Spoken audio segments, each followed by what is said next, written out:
العلم ضياء المستقبل والعالم صاحبه الأول والعالم يجعل دنيانا بالعلم سلاما كي نعمل.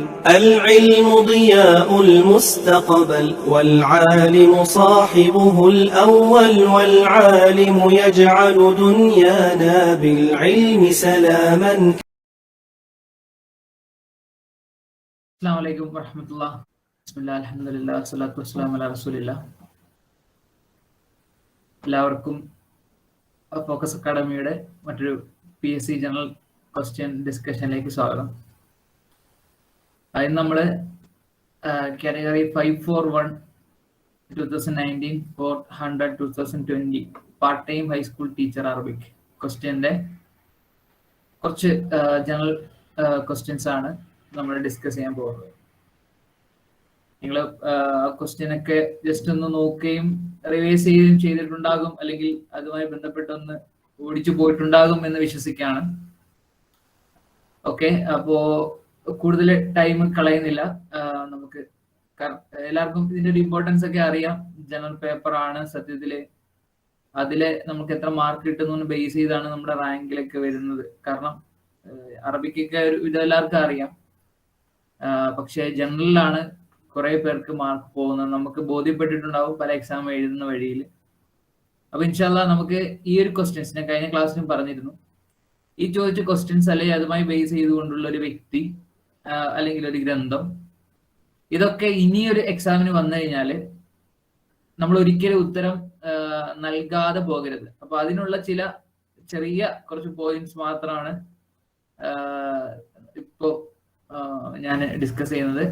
കൂടുതലായിട്ട് ആഴത്തിൽ ഇതിനെക്കുറിച്ച് നിങ്ങൾ ഓരോരുത്തരും പഠിക്കണം. അതിന്റെ വളരെ അത്യാവശ്യമായുള്ള കുറച്ച് കാര്യങ്ങൾ എനിക്ക് അത്യാവശ്യം ഒന്ന് തോന്നിയത് മാത്രം. നിങ്ങൾക്ക് ഒരുപക്ഷെ വായിക്കുമ്പോൾ കുറച്ചുകൂടി ഇമ്പോർട്ടന്റ് ആയിട്ട് തോന്നുന്ന വേറെ പാർട്ട് ഉണ്ടാവാം, അത് കൂടിയൊക്കെ നമ്മൾ അതിൽ രേഖപ്പെടുത്തുക, നിങ്ങളുടെ നോട്ടിൽ രേഖപ്പെടുത്തുക. അങ്ങനെ കുറച്ചും കൂടി വൈഡ് ആയിട്ട് പഠിക്കുക. ഓക്കെ, നമുക്ക് തുടങ്ങാം. ഫസ്റ്റ് ക്വസ്റ്റ്യൻ, ഇത് ഒരു പാറ്റേൺ ഡിഫറെന്റ് ആണ്. ഇങ്ങനെയുള്ള ക്വസ്റ്റ്യൻസ് വളരെ കൺഫ്യൂസിങ് ആണ്. നമ്മൾ ഈ ഒരു ഓപ്ഷൻസ് ഒക്കെ മനസ്സിലാക്കി വെച്ചിട്ട് പിന്നെ ഇതിന്റെ ആൻസറിലേക്ക് പോകുമ്പോഴും ചിലപ്പോൾ ആകെ കൺഫ്യൂഷൻ ആകും. ഇത് നെറ്റിലൊക്കെ യൂസ് ചെയ്യുന്ന ആ ഒരു മെത്തേഡിലേക്ക് കുറച്ചും കൂടി അഡ്വാൻസ്ഡ് ആയിട്ട് മാറിയേണ്ട ഒരു എക്സാമ്പിൾ ആണ് ഈ ക്വസ്റ്റ്യൻസ് ഒക്കെ. ഓക്കെ, നമുക്ക് നോക്കാം. Which of the following statements is or are incorrect? അത് നമ്മൾ ശ്രദ്ധിക്കണം. കറക്റ്റ് ആണോ ഇൻകറക്റ്റ് ആണോ എന്നുള്ളത് നല്ല കൃത്യമായിട്ട് നമ്മൾ ശ്രദ്ധിക്കണം. ഈ ക്വസ്റ്റ്യനിൽ വേണ്ടത് ഇൻകറക്റ്റ് ആയിട്ടുള്ള സ്റ്റേറ്റ്മെന്റ്സ് എന്തൊക്കെയാണെന്നാണ്. കറക്റ്റ് ആയിട്ടുള്ളതല്ല, ഇൻകറക്റ്റ് ആയിട്ടുള്ളത്. ഓക്കെ, അപ്പോ നമുക്ക് നോക്കാം. CV Kunhiraman started a school for low caste Hindus at Vellamanal. Pandit Karuppan was not a Sanskrit scholar. Rajaram Mohan Roy challenge traditional Hindu culture. Vagbhatananda founded Atmavidya Sangham. ഇത് PSCയിൽ നമ്മൾ പലപ്പോഴും ചോദിക്കുന്ന വളരെ ബേസ് ആയിട്ടുള്ള ക്വസ്റ്റ്യൻസ് ആണ്. ഇങ്ങനെയുള്ള ആളുകളെ കുറിച്ചുള്ള ബേസ് ആയിട്ടുള്ള ഇൻഫർമേഷൻ ആണ്. PSCക്ക് പഠിക്കുന്ന അല്ല, ജനറൽ ആയിട്ടുള്ള നമ്മൾ അറബിക്കിന്റെ അല്ല, അല്ലാതെയുള്ള PSC പഠിക്കുന്നവർക്കൊക്കെ ഒരുപക്ഷെ വളരെ ഈസി ആയിട്ടുള്ള ക്വസ്റ്റ്യൻ ആയിരിക്കും. ഇതിലെ ഓപ്ഷൻ കൊടുത്തിട്ടുള്ളത് ഓൾ ഓഫ് ദി എബോവ് ആണ്. ഇതെല്ലാം ശരിയാണെന്നാണ്. മറ്റൊന്ന് 2 and 4, 1 and 3, 2 only. അപ്പോ ഇങ്ങനെ 2 and 4, 1 and 3, 2 only എന്നൊക്കെ പറയുമ്പോൾ നമ്മൾ ജസ്റ്റ് അതിലേക്ക് കൂടി ഒന്ന് നോക്കണം. 2 എന്ന് പറഞ്ഞാൽ എന്താണ്, 4 എന്ന് പറഞ്ഞാൽ അങ്ങനെ കൂടി കണക്ട് ചെയ്ത് നോക്കുമ്പോൾ അല്ലെങ്കിൽ ആകെ കൺഫ്യൂഷൻ ആവും. അങ്ങനെ ഒരു ടൈപ്പാണ് ഈ ക്വസ്റ്റ്യൻ. ഓക്കെ, അത് കുറച്ച് നല്ലതായിട്ട് അറിയാവുന്നവർക്ക് മാത്രം ആൻസർ ചെയ്യാന്നുള്ളൊരു ലക്ഷ്യമാണ് അതിനുള്ളത്. ഓക്കെ, അപ്പൊ 2 and 4 എന്ന് പറഞ്ഞാല് Pandit Kuruppan was not a Sanskrit scholar. 4 എന്ന് പറഞ്ഞാൽ വാഗ്ഭടാനന്ദ ഫൗണ്ടഡ് ആത്മവിദ്യാ സംഘം. ഇത് രണ്ടും ഇൻകറക്റ്റ് ആണോ? പിന്നെ C 1 and 3 ആണ്. 1 CV Kunhiraman started a school for low caste Hindus at Vellamanal. 3 Rajaram Mohan Roy challenger traditional Hindu culture. ഇത് രണ്ടും ഇൻകറക്റ്റ് ആണോ? അടുത്ത 2 ഒള്ളിയാണ്. Pandit Karuppan was not a Sanskrit scholar. അതാണ് തെറ്റ് എന്നാണ് പറയുന്നത്. ആരാണ് പറയാ ഇത് ഏതാണ് ഇതിന്റെ കറക്റ്റ് ആൻസർ?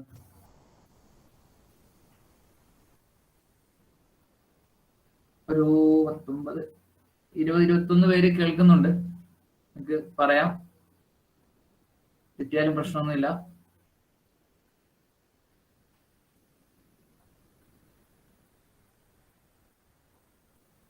ആരും പറയുന്നില്ലേ?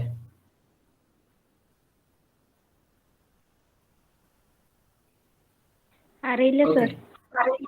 ഓക്കെ, ഫൈൻ ഫൈൻ, കുഴപ്പമില്ല, നമുക്ക് നോക്കാം. ഇതിൽ ആൻസർ 2 ഒള്ളി എന്നാണ്. അതായത് Pandit Karuppan was not a Sanskrit scholar എന്നുള്ളതാണ് ഫോൾസ് എന്നാണ്. നമുക്കൊന്ന് ജസ്റ്റ് നോക്കാം അവരെ കുറിച്ചൊക്കെ കുറച്ച് കാര്യങ്ങൾ, അപ്പൊ മനസ്സിലാവും എന്താണ് ട്രൂ ആയത് എന്താ ഫോൾസ് ആയതെന്നുള്ളത്. First C V കുഞ്ഞിരാമനാണ്.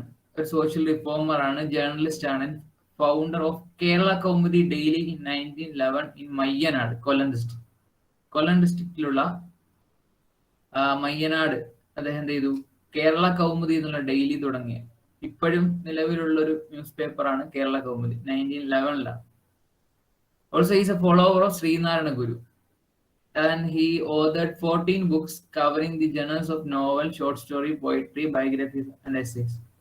He was one of the leaders involved in Vaikam Satyagraha of Reformation movement in Kerala, which led to the temple entry proclamation. Also നമ്മുടെ ഓപ്ഷനിൽ പറഞ്ഞ അതും കൂടി അദ്ദേഹമാണ് വെള്ളമണലിലെ ഒരു സ്കൂള്, അതായത് ലോ കാസ്റ്റ് ഹിന്ദുസിന് വേണ്ടി തുടങ്ങിയത് എന്നുള്ളത്. ഓക്കെ, ഇനി അടുത്തത് പണ്ഡിറ്റ് കുറുപ്പനാണ്. പണ്ഡിറ്റ് കുറുപ്പന്റെ ഒരു പ്രത്യേകത എന്താണ്? ബാക്കിയുള്ള പല ആളുകളിൽ നിന്നും, നമ്മുടെ ശ്രീനാരായണ ഗുരു ആകട്ടെ, അയ്യങ്കാളി ആകട്ടെ, ചട്ടമ്പി സ്വാമികളാകട്ടെ, പിന്നെ അങ്ങനെയുള്ള ഒരു കൂട്ടം നവോത്ഥാന നായകർ എന്ന് വിളിക്കുന്ന അല്ലെങ്കിൽ സാമൂഹിക പരിഷ്കർത്താക്കൾ എന്ന് വിളിക്കുന്നതിൽ നിന്നും പണ്ഡിറ്റ് കറുപ്പൻ ഒരു ഡിഫറൻസ് ഉണ്ട്. എന്താണെന്ന് പറയാമോ? ഇദ്ദേഹത്തിന്റെ സ്ഥലം വെച്ചിട്ടാണ്. എന്താണ്? ഞാൻ കഴിഞ്ഞൊരു ക്ലാസ്സിൽ പറഞ്ഞു തോന്നുന്നു, അറിയോ? ഓക്കെ, ഈ പണ്ഡിറ്റ് കറുപ്പൻ, അതായത് കൂടുതൽ ആളുകളെ നമുക്ക് തിരുവിതാംകൂറിലാണ് കാണാൻ കഴിയുക. കൂടുതൽ ആളുകളെ മലബാറിലേക്ക് വരുമ്പോഴും വളരെ കുറച്ചു പേരേ ഉള്ളൂ. അതായത് അവര് തന്നെ കുറച്ച് പഴയ നമ്പൂതിരി അല്ലെങ്കിൽ ബ്രാഹ്മൺ ആ ഒരു സിസ്റ്റം അങ്ങനെയൊക്കെ നിന്ന് അതിനെ എതിർത്തിട്ടുള്ള ആളുകള്, അല്ലെങ്കിൽ വളരെ പിന്നെ സമൂഹത്തിലെ താഴേക്കിടയിലുള്ള ആളുകളുടെ ഒരു അപ്രൈസിങ്, റിവോൾട്ട്, ഒരു സമരം, ആ തരത്തിലാണ് നമ്മൾ കണ്ടിട്ടുള്ളത്. തിരുവിതാംകൂറിന്ന് മലബാറിന് വ്യത്യസ്തമായി തിരുക്കൊച്ചിയില് വളരെ കുറച്ച് ആളുകളെ നമുക്ക് കാണാൻ കഴിയുള്ളൂ. അതിൽ ഏറ്റവും പ്രധാനപ്പെട്ട ആളാണ് പണ്ഡിറ്റ് കറുപ്പൻ എന്നുള്ളത്. അപ്പോ ഇദ്ദേഹം തിരുക്കൊച്ചിയില് നമുക്ക് കൂടുതൽ ആരെയും കാണാൻ കഴിയില്ല. മെയിൻ ആള് പണ്ഡിറ്റ് കറുപ്പനാണ്. അതാണ് ഏറ്റവും വലിയ പ്രത്യേകത. അതിൽ ഇദ്ദേഹത്തിന്റെ ഏറ്റവും വിപ്ലവാത്മകമായ ഒരു ഗ്രന്ഥമായിരുന്നു ജാതി കുമ്മി എന്നുള്ളത്. പിന്നെ ബാലകലേശം എന്ന് പറയുന്ന ഒരു ഡ്രാമ ഉണ്ട്. പിന്നെ ഉദ്യാന വിരുന്നത് പോയമുണ്ട്. ഈ ബാലകലേശം എന്നുള്ള ഡ്രാമ ഇത് അന്നത്തെ തിരുവിതാംകൂർ മഹാരാജാവിന്റെ ഒരു ഷഷ്ടിപൂർത്തിയുമായി ബന്ധപ്പെട്ട് അവതരിപ്പിക്കാൻ വേണ്ടി ഉണ്ടാക്കിയതാണ്. അതിൽ അദ്ദേഹം ഇങ്ങനെ ഒരു പിന്നെ ബാലൻ കലേശം എന്ന് പറയുന്ന 2 ക്യാരക്ടർ, അങ്ങനെ അതിനെ വെച്ചിട്ടാണ് ഈ ഒരു ഡ്രാമ പോകുന്നത്. അപ്പോ ഇദ്ദേഹം എന്ത് ചെയ്യാണ്, ഈ ഒരു ഡ്രാമ പ്രസന്റ് ചെയ്ത ശേഷം the Maharaja of Cochin honoured Karuppan with the title കവി തിലകൻ ഓർ ഗ്രേറ്റ് പോയിറ്റ്. ഓക്കെ, അത് വേറൊരു സന്ദർഭത്തിലാണ്. ഇതിന്റെ കാര്യം പറഞ്ഞാല് അങ്ങനെ ഈ രാജാവ് ഇദ്ദേഹത്തിനെ ആദരിക്കുകയാണ്. ആദരിച്ച ശേഷം ഈ ഒരു ഡ്രാമ എന്ത് ചെയ്യുന്നുണ്ട്, തിരുവിതാംകൂറിലേക്ക് അയക്കുന്നുണ്ട്. അപ്പൊ ആ ടൈമില് തിരുവിതാംകൂർ ഭരിച്ചിരുന്ന മഹാരാജാവ് അദ്ദേഹത്തിന് സമ്മാനങ്ങൾ അയച്ചു കൊടുക്കുകയാണ്. അതായത് അത്രയ്ക്ക് ഇംപ്രസീവ് ആയിട്ടുള്ള ഒരു ഡ്രാമയായിരുന്നു ഈ ബാലകലേശം എന്നുള്ളത്. പിന്നെ ഇപ്പോ ഞാൻ പറഞ്ഞ സെക്കൻഡ് പോയിന്റ് എന്നുള്ളത് അദ്ദേഹത്തിന് കൊടുത്തൊരു ടൈറ്റിലാണ്, ഒരു പ്രത്യേകമായ ടൈറ്റിലാണ് കവി തിലകൻ എന്നുള്ള ഒരു ഗ്രേറ്റ് പോയിറ്റ് എന്നാണ് അതിന്റെ മീനിങ്. പിന്നെ ഇംപ്രസ്ഡ് ബൈ കറുപ്പൻ കേരളവർമ്മ വലിയ കോയി തമ്പുരാൻ, അദ്ദേഹത്തെ കുറിച്ച് നമുക്കറിയാം. പിന്നെ കേരള കാളിദാസൻ എന്ന് വിളിക്കപ്പെടുന്ന ആളാണ് കേരളവർമ്മ വലിയ കോയി തമ്പുരാൻ. അദ്ദേഹം ഈ ഒരു പണ്ഡിറ്റ് കറുപ്പന് വിദ്വാൻ എന്നൊരു പേര് നൽകി. വിദ്വാൻ കാരണം എന്താണ്? അദ്ദേഹമാണ് സംസ്കൃതത്തിൽ നിന്നും ശാകുന്തളം മലയാളത്തിലേക്ക് ട്രാൻസ്ലേറ്റ് ചെയ്തത്. For his translation of Shakuntalam into മലയാളത്തിലേക്ക്. അപ്പൊ ആദ്യം സംസ്കൃതത്തിലായിരുന്നു, അത് മലയാളത്തിലേക്ക് കൊണ്ടുവന്നു. പിന്നെ ഇദ്ദേഹത്തിന്റെ കുറെ സഭകൾ രൂപീകരിച്ചു. അതിന്റെ ഒരു പേരാണ്, ജസ്റ്റ് നിങ്ങൾ ഒരു മനസ്സിലിരിക്കാൻ, കല്യാണദായിനി സഭ, സുധർമ്മ സൂര്യോദയ സഭ, പ്രബോധ ചന്ദ്രോദയം സഭ, ആര്യ വസ്മോധാരണി സഭ, സന്മാർഗ പ്രദീപ സഭ. ഓക്കെ, ഈ സഭകളെല്ലാം ഞാൻ നേരത്തെ സൂചിപ്പിച്ചിരുന്നു. ഇദ്ദേഹത്തിന്റെ ഒരു പ്രവർത്തന മേഖല എന്നുള്ളത് തിരുക്കൊച്ചിയായിരുന്നു.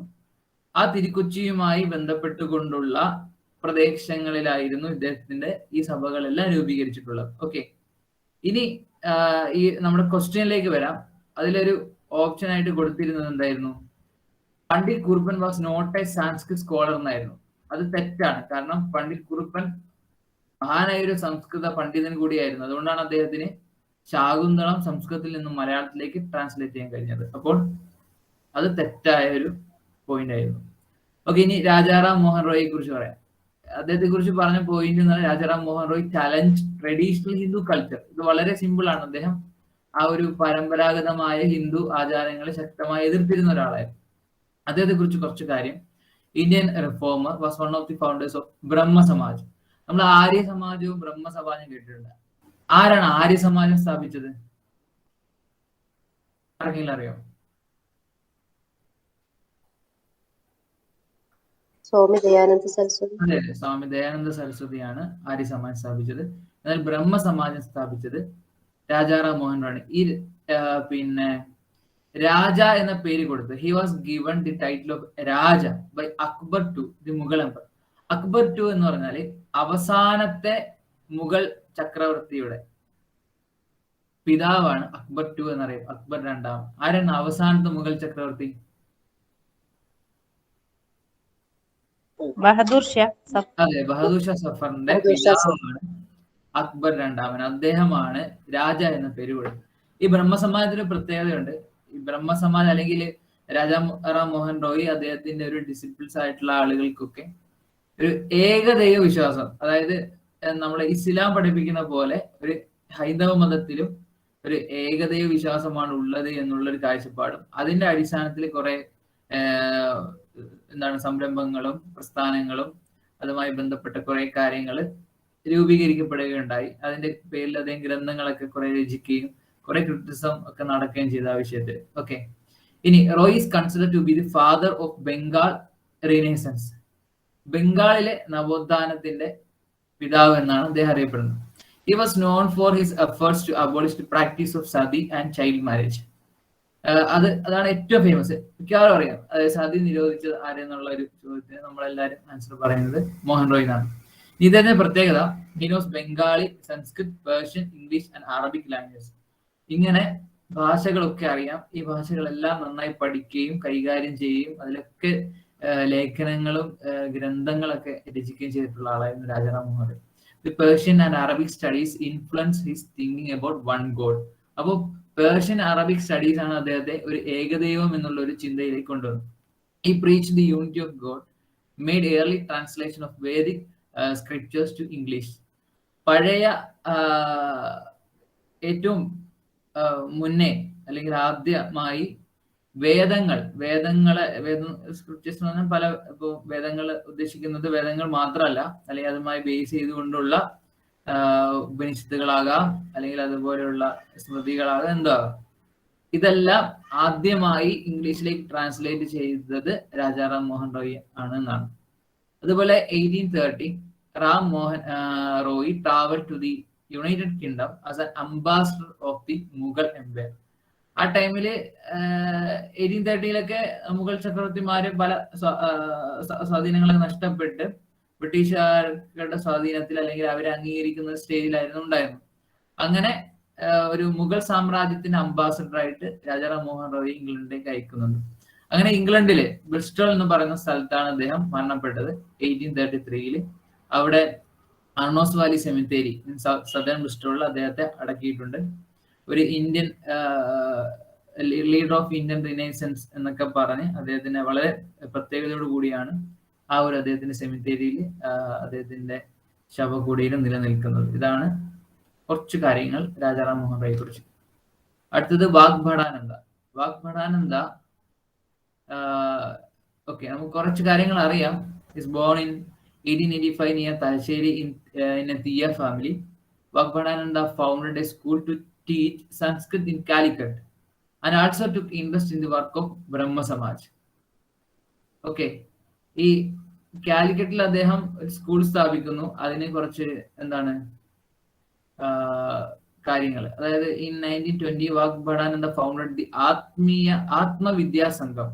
ഓക്കെ, ഈ ആത്മവിദ്യാ സംഘം ബന്ധപ്പെട്ടുകൊണ്ടുള്ള സെയിം കാര്യങ്ങളാണ് അദ്ദേഹം അവിടെ ഈ സയൻസ് സ്കൂളിന്റെ സിലബസ് ആയിട്ടും ഒക്കെ ചെയ്തിട്ടുള്ളത്. അതിനുവേണ്ടി അദ്ദേഹം രൂപീകരിച്ചിട്ടുള്ള കുറച്ച് കാര്യങ്ങളുണ്ട്, അല്ലെങ്കിൽ എങ്ങനെയാണ് പഠിപ്പിക്കേണ്ടത്, അല്ലെങ്കിൽ എന്തൊക്കെയാണ് പഠിപ്പിക്കേണ്ടത്, ഇങ്ങനെ കുറച്ച് സിലബസ് ഉണ്ട്. ഇതാണ് അദ്ദേഹത്തിന് ആദ്യകാലത്തെ രചനകളായിട്ട് അല്ലെങ്കിൽ പ്രത്യേകതയുള്ള രചനകളായിട്ട് കാണുന്നത്. ഭഗവടാനന്ദ പ്രത്യേകിച്ച് ആരോടും ഒരു ഭയങ്കരമായിട്ട് അറ്റാച്ച്ഡ് ആയിട്ടുള്ള ഒരു ആളായിരുന്നില്ല, ബ്രഹ്മസമാജ് ഒഴികെ. ബ്രഹ്മസമാജത്തിന്റെ ഒരുപാട് പ്രവർത്തകരുടെ ടൈമിൽ കോഴിക്കോട് ബേസ് ചെയ്തിട്ടുണ്ടായിരുന്നു. നമ്മൾ കഴിഞ്ഞ ക്ലാസ്സിൽ അതിനെ കുറിച്ച് പറഞ്ഞിരുന്നു. ഓക്കെ, അപ്പോ പിന്നെ എന്താണ് ഇതില് കെ പി ഗോപാലൻ, ഒരു പിന്നീട് മന്ത്രിയൊക്കെ ആയിരുന്ന ഒരു കമ്മ്യൂണിസ്റ്റ് നേതാവാണ് കെ പി ഗോപാലൻ. അദ്ദേഹത്തിന്റെ ഒരു Harijan labour in a tile factory of Farokh was beaten to death. A hunger satyagraha was conducted by K.P. Gopal. In his support, Vagbhadananda made an impressive speech. ആ ഒരു speech എന്നുള്ളത് അദ്ദേഹത്തിന്റെ ഒരു പ്രഭാഷണം. അതായത് ഒരു ഹരിജൻ തൊഴിലാളി ഫറോക്കിലെ ടൈൽ ഫാക്ടറിയിൽ കൊല്ലപ്പെടുന്നു, അടികൊണ്ട് കൊല്ലപ്പെടുന്നു. അങ്ങനെ ഒരു സത്യാഗ്രഹം, ഒരു ഉപവാസം, അതായത് ഹങ്കർ സത്യാഗ്രഹം എന്ന് പറഞ്ഞ ഉപവാസമാണ് നടത്തുകയാണ് കെ പി ഗോപാൽ. ഈ ടൈമിൽ അവിടെ ഐക്യദാർഢ്യം പ്രഖ്യാപിച്ചുകൊണ്ട് അദ്ദേഹം എന്ത് ചെയ്യുന്നുണ്ട്, സംസാരിക്കുന്നുണ്ട്. ഇനി ഏറ്റവും വലിയ പ്രത്യേകതയാണ് Vagbhatananda inspire the formation of Uralungal labour contract cooperative society in 1925. ഇത് ആരെങ്കിലും കേട്ടിട്ടുണ്ടോ? Uralungal labour contract cooperative society. പലപ്പോഴും വാർത്തകളിലൊക്കെ ഇത് വന്നിട്ടുണ്ട്. ആർക്കെങ്കിലും അറിയാം ഇതിനെ കുറിച്ച്?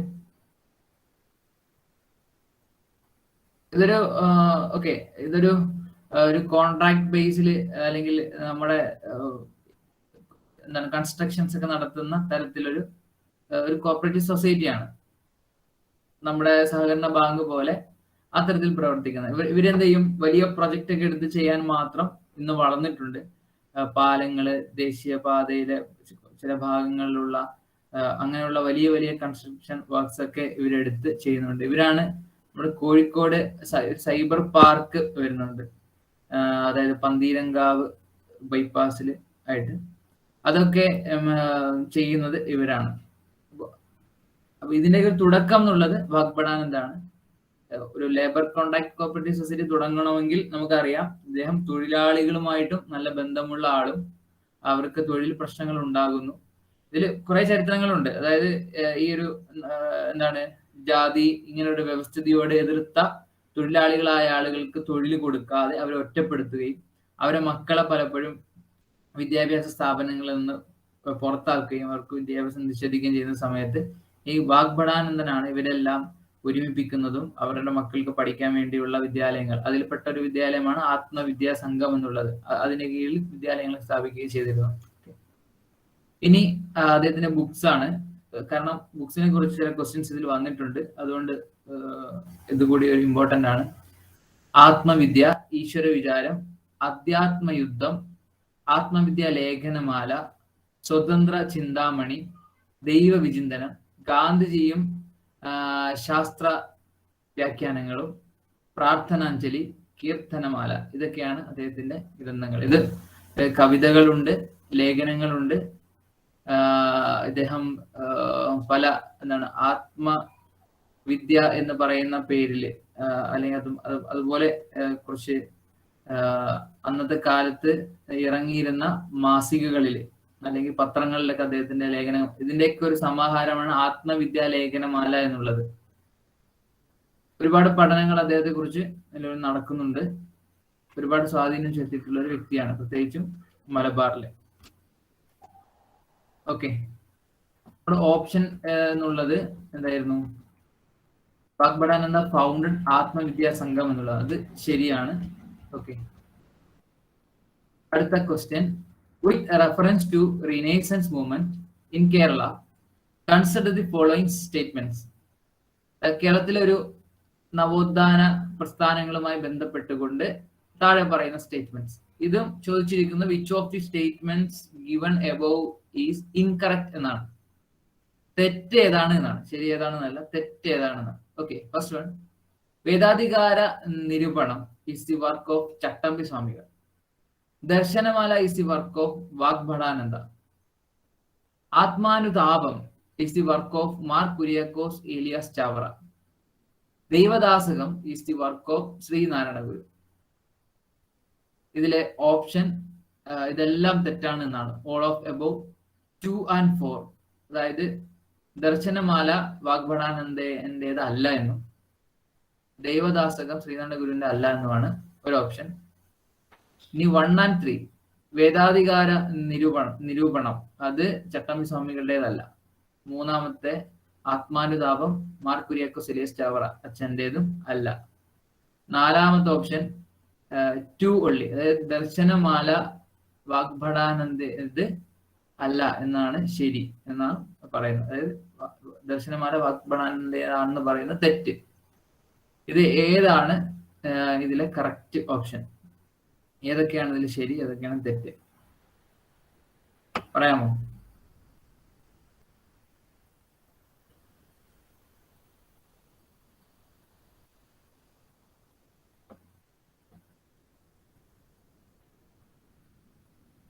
Option B.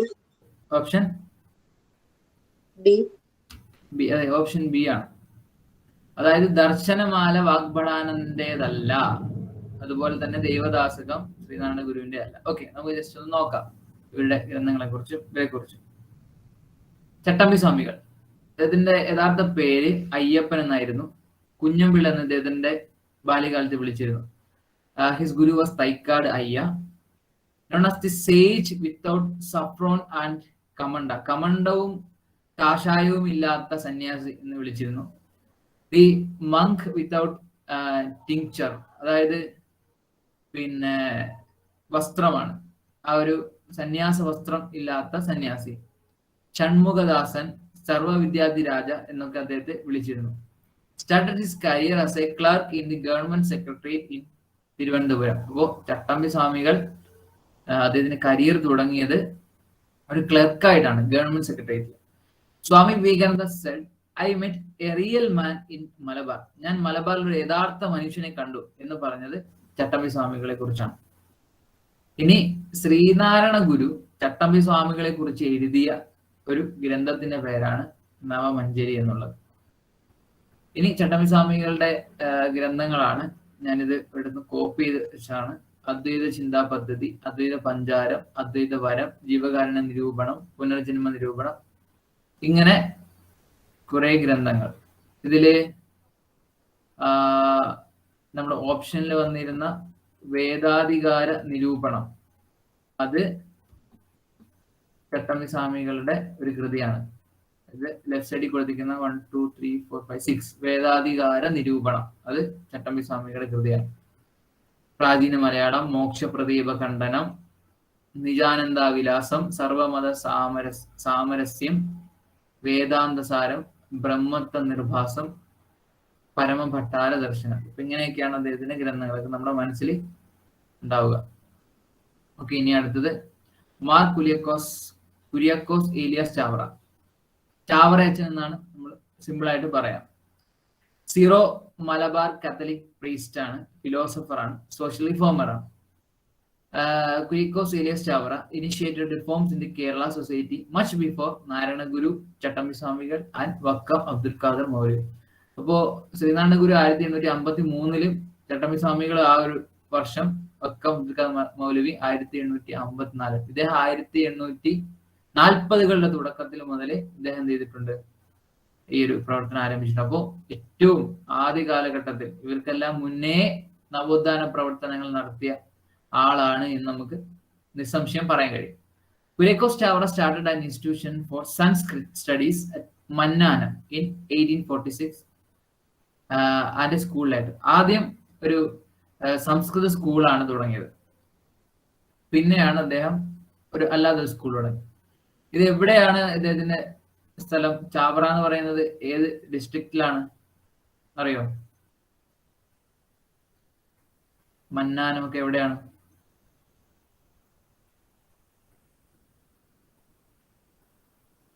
ആർക്കെങ്കിലും അറിയോ?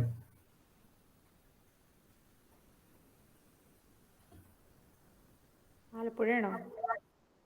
അല്ല, കോട്ടയമാണ്.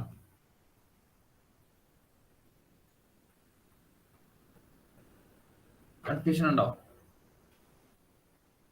നോക്കട്ടെ. ആലപ്പുഴ എന്ന് പറഞ്ഞപ്പോ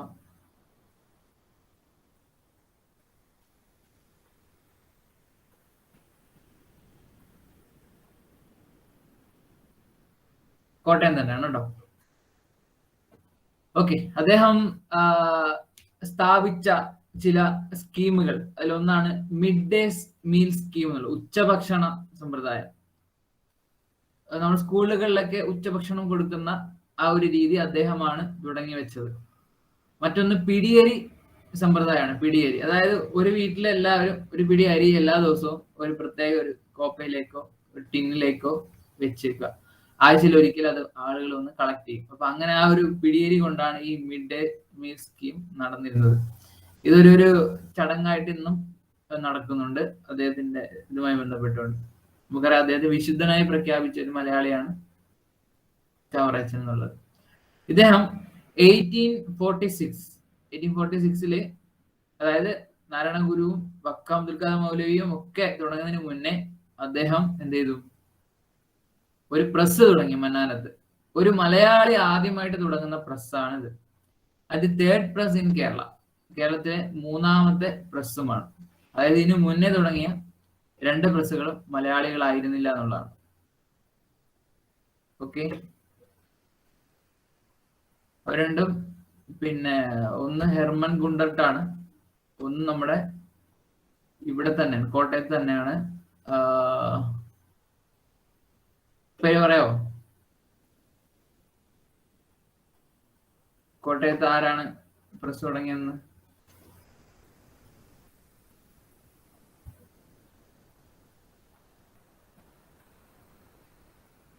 വളരെ ഫേമസ് ആണ് അദ്ദേഹം. LMS കോളേജ്, CMS കോളേജ് എന്ന് കേട്ടിട്ടില്ലേ? അതുമായി ബന്ധപ്പെട്ടുകൊണ്ടാണ് ഉള്ളത്. ആണ് ഫസ്റ്റ് പ്രസ് കോട്ടയത്തെ.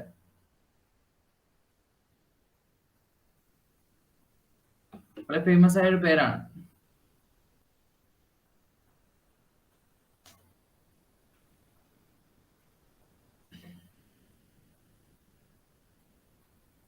ഓക്കെ, ബെഞ്ചമിൻ ബെയ്ലി ആണ്. ബെഞ്ചമിൻ ബെയ്ലി, CMS പ്രസ്, അതാണ് ഫസ്റ്റ് പ്രസ്.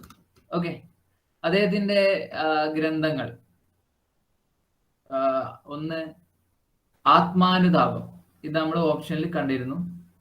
ഇതൊരു ആത്മകഥാപരമായ ഒരു കവിതയാണ്, ചെറിയ കവിത. മഹാകാവ്യം എന്ന് പറയുന്നത് ഒരുപാട് വിഷയങ്ങൾ ചർച്ച ചെയ്യുന്ന ലോങ് ആയിട്ടുള്ള കവിതകൾക്കാണ് മഹാകാവ്യങ്ങൾ എന്ന് പറയുന്നത്. കുമാരനാശാൻ എഴുതിയിട്ടുണ്ട്.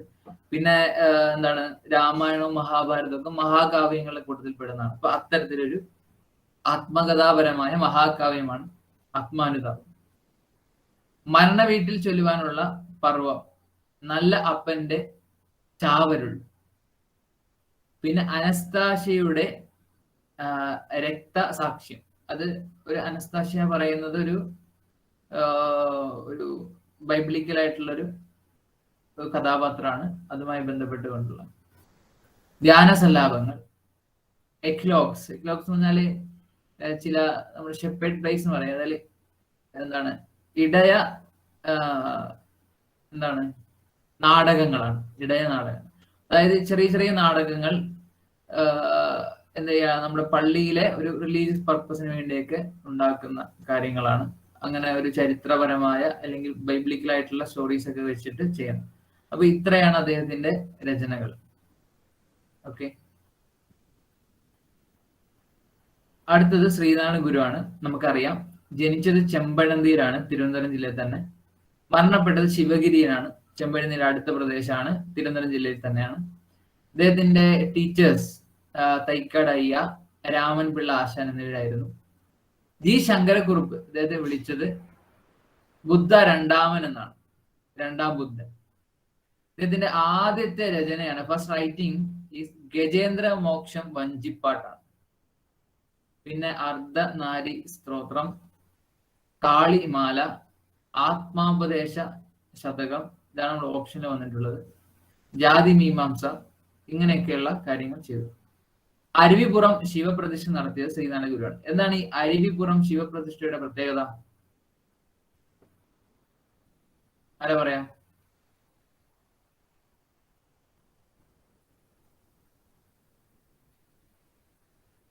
അരുവിപ്പുറം ശിവപ്രതിഷ്ഠയ്ക്ക് ഒരു പ്രത്യേകതയുണ്ട്. അത് ആദ്യമായിട്ട് ചെയ്തൊരു സംഭവമായിട്ടാണ്. പക്ഷെ എന്താണ് ആദ്യമായിട്ട് സംഭവിച്ചത്? എന്താന്നാ പറയാ അതിന്?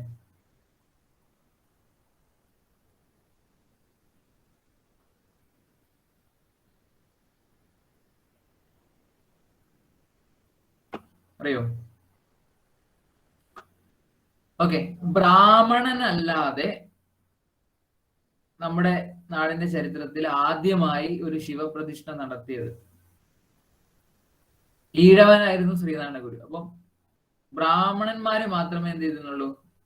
ദൈവപ്രതിഷ്ഠകളാൽ അത് നടത്തിയിരുന്നുള്ളൂ. ശിവനാകട്ടെ, വിഷ്ണു ആകട്ടെ, എന്താകട്ടെ, ഏത് ദേവങ്ങളും ദൈവം എന്താകട്ടെ, ഇതൊക്കെ പ്രതിഷ്ഠ ചെയ്യണമെങ്കിൽ, നടത്തണമെങ്കിൽ, ആ കർമ്മങ്ങൾ ചെയ്യണമെങ്കിൽ ബ്രാഹ്മണൻ വേണമായിരുന്നു. നമ്മുടെ ചരിത്രത്തിൽ ആദ്യമായിട്ട് ബ്രാഹ്മണൻ അല്ലാതെ ഒരാൾ, പലപ്പോഴും ശിവനെ കുറിച്ച് ഈഴവ ശിവൻ എന്നൊക്കെ പറയാറുണ്ട്. അതായത് ബ്രാഹ്മണ ശിവനല്ല, ഈഴവ ശിവനാണ് ഞാൻ പ്രതിഷ്ഠിച്ചത് എന്നുള്ള രീതിയിൽ അരുവിപ്പുറത്ത് ആദ്യമായിട്ട് ഒരു മലയാളി, ബ്രാഹ്മണൻ അല്ലാത്ത ഒരാൾ ചെയ്യുന്ന ഒരു പ്രവർത്തനത്തിനാണ് ഇങ്ങനെ പറയുന്നത്. അതുപോലെ തന്നെ ഇദ്ദേഹം തപസ്സിരുന്ന സ്ഥലമാണ് പള്ളിത്തടം ഗുഹ. മരുത്വ മലയിലുള്ള പള്ളിത്തടം ഗുഹയിലാണ് അദ്ദേഹം കുറെ കാലം തപസ്സിരുന്നത്. പിന്നെ ഒരുപാട് പ്രത്യേകതകളുണ്ട്. പോസ്റ്റൽ സ്റ്റാമ്പിൽ പ്രത്യക്ഷപ്പെടുന്ന ആദ്യത്തെ മലയാളിയാണ്. ഇന്ത്യ അല്ലാതെ മറ്റൊരു രാജ്യത്തിന്റെ പോസ്റ്റൽ സ്റ്റാമ്പിൽ ആദ്യമായി വരുന്ന മലയാളിയാണ്. ഏത് രാജ്യമാണെന്ന് അറിയാം? ഇന്ത്യ അല്ലാതെ ശ്രീലങ്ക.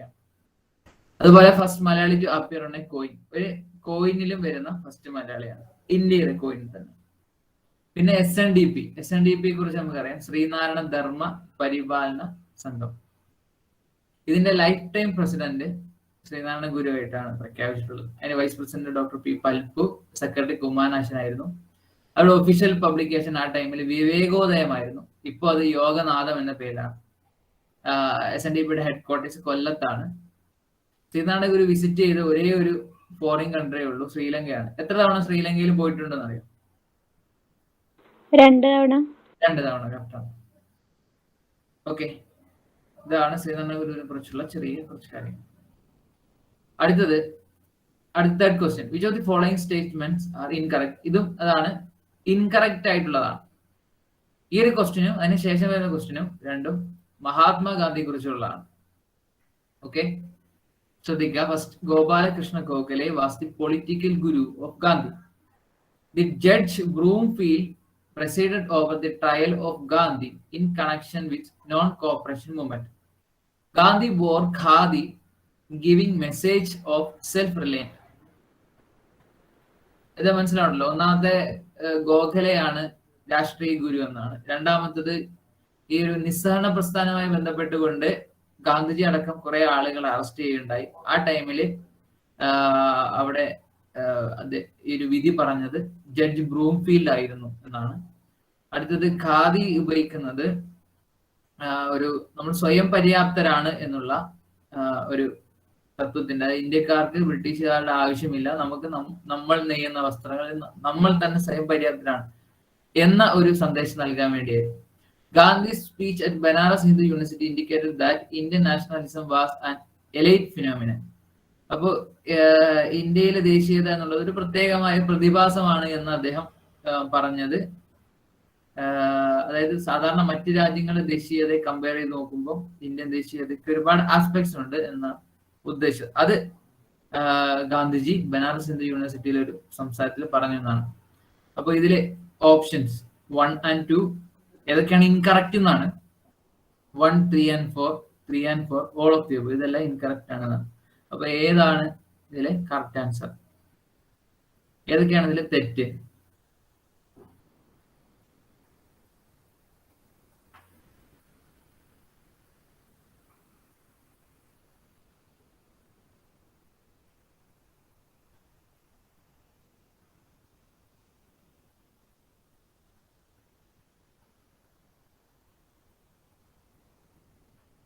ഓക്കെ, ആർക്കും ആൻസർ ഇല്ല, ഞാൻ പറയാം. ഓക്കെ, നമുക്ക് ഇതിന്റെ ഡീറ്റെയിൽസിലേക്ക് നോക്കാം. ഇതെല്ലാം തെറ്റാണെന്ന് പറയാം. ഓക്കെ, നോക്കാം മഹാത്മാഗാന്ധിയെ കുറിച്ചുള്ള ഒരു ബേസിക് കാര്യങ്ങൾ എന്താണ്. First, Mahatma Gandhi is considered as the father of nation. ഇദ്ദേഹത്തിന്റെ പൊളിറ്റിക്കൽ ലബോറട്ടറി എന്നറിയപ്പെടുന്നത് സൗത്ത് ആഫ്രിക്കയാണ്. ഒരു ന്യൂസ് പേപ്പർ തുടങ്ങി ആഫ്രിക്കയിൽ. ആ ന്യൂസ് പേപ്പറിന്റെ പേര് ഇന്ത്യൻ ഒപ്പീനിയൻ എന്നാണ്. 1930 തുടങ്ങിയത്. ഗാന്ധിജി ആദ്യ സമയത്ത് ആഫ്രിക്കയിൽ ഉണ്ടായിരുന്നപ്പോ, ഒന്നാം ലോക മഹായുദ്ധം നടക്കുന്ന സമയത്ത് ബ്രിട്ടീഷുകാരെ സഹായിക്കാൻ വേണ്ടി പ്രത്യേകമായ ഒരു വോളണ്ടിയർ സർവീസ് തുടങ്ങിയിരുന്നു. അത് ആ ഒരു സേവനത്തിൽ, അതായത് ഫസ്റ്റ് വേൾഡ് വാറിന്റെ ഭാഗമായിട്ട് ആഫ്രിക്കയിൽ നടന്ന ബോർ യുദ്ധത്തില് ഗാന്ധിജിയുടെ സേവനങ്ങൾക്ക് ബ്രിട്ടീഷുകാർ നൽകിയ ഒരു സ്ഥാനമാണ് കൈസർ എ ഹിന്ദ് എന്നുള്ളത്. പിന്നെ അദ്ദേഹം ജനുവരി 9 ഇന്ത്യയിലേക്ക് മടങ്ങി വരുന്നത്. പിന്നെ വിദേശത്തേക്ക് പോയിട്ടില്ല മീൻസ് പിന്നെ വിദേശ യാത്ര പോയിട്ടില്ല. അതിനിടയ്ക്ക് സൗത്ത് ആഫ്രിക്കയിൽ പിന്നെ ഇന്ത്യ വന്ന് വീണ്ടും സൗത്ത് ആഫ്രിക്കയിലേക്ക് പോയിട്ടുണ്ട്. ഇത്തവണത്തെ വരവ് എന്നുള്ളത് ഒരു ജനുവരി 9 അതുകൊണ്ട് തന്നെ ആ ദിവസത്തെ പ്രവാസി ദിവസ് എന്ന പേരിൽ എല്ലാ വർഷവും ആഘോഷിക്കുന്നുണ്ട്. സത്യാഗ്രഹ എന്ന് പറയുന്ന ഒരു പദം ആദ്യമായിട്ട് ഇൻട്രൊഡ്യൂസ് ചെയ്തത് ഗാന്ധിജിയാണ്. സത്യാഗ്രഹ എന്ന് പറഞ്ഞ പദം മുന്നേ ഉണ്ട്, പക്ഷെ നമ്മൾ ഇന്ന് കാണുന്ന സത്യാഗ്രഹം എന്ന് പറഞ്ഞാൽ എന്താണ്, ആ ഒരു അർത്ഥത്തിൽ ആ ഒരു പദത്തെ ഇൻട്രൊഡ്യൂസ് ചെയ്തത് മഹാത്മാഗാന്ധിയാണ്. ഓക്കെ, ഇനി ഫസ്റ്റ് സത്യാഗ്രഹ ഇൻ ഇന്ത്യ. ഇന്ത്യയിലെ ആദ്യത്തെ സത്യാഗ്രഹ അദ്ദേഹം നടത്തിയത് എവിടെയാണ്? ചമ്പാരനിലാണ്. അതുപോലെ തന്നെ ഇദ്ദേഹത്തിന്റെ ഒരു ഡു ഓർ ഡൈ, ജീവിക്കുക അല്ലെങ്കിൽ മരിക്കുക, ഇത് ക്വിറ്റ് ഇന്ത്യയുമായി ബന്ധപ്പെട്ടുകൊണ്ടുള്ള ഒരു മുദ്രാവാക്യമാണ്. അതുപോലെ തന്നെ ഉപ്പ് സത്യാഗ്രഹ, സോൾട്ട് സത്യാഗ്രഹ, അതിന് മറ്റൊരു പേരുണ്ട് ദണ്ഡി മാർച്ച് എന്നുള്ളത്. ഇദ്ദേഹം തുടങ്ങിയ ഒരു സംഘമാണ് ഹരിജൻ സേവക് സംഘ്. ഓക്കെ, ഇനി ഇദ്ദേഹത്തിന്റെ പൊളിറ്റിക്കൽ മെന്റർ ആണ് ഗോപാലകൃഷ്ണ ഗോഖലെ. അപ്പോ നമ്മുടെ ആ ഓപ്ഷനിൽ പറഞ്ഞ കാര്യം എന്താണ്? Gopalakrishna Gokhale was the political guru of Gandhi എന്ന് പറഞ്ഞത് ശരിയാണ്. അപ്പോ ഓപ്ഷൻ തെറ്റാണ് എന്നാണ് തോന്നുന്നത്. നോക്കട്ടെ, ഓപ്ഷൻ 3ാമത്തെ ചോദ്യത്തിന് ഓപ്ഷൻ ഡി തന്നെയാണ്. അപ്പോ ഇതിൽ ഒരു മിസ്റ്റേക്ക് ഉണ്ടെന്നാണ് മനസ്സിലാക്കാൻ കഴിയുന്നത്.